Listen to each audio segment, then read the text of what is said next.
Imagine the economy as a giant machine, where every part plays a role. At its core, it's all about supply and demand.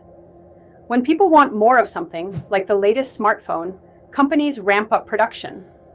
This creates jobs and boosts income, which means people have more money to spend. But here's the twist.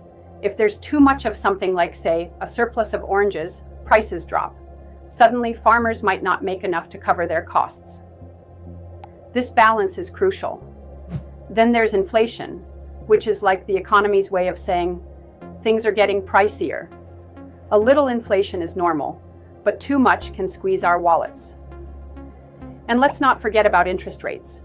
When they're low, borrowing is cheap, encouraging spending and investment. But if they rise, people hold back, and the economy can slow down.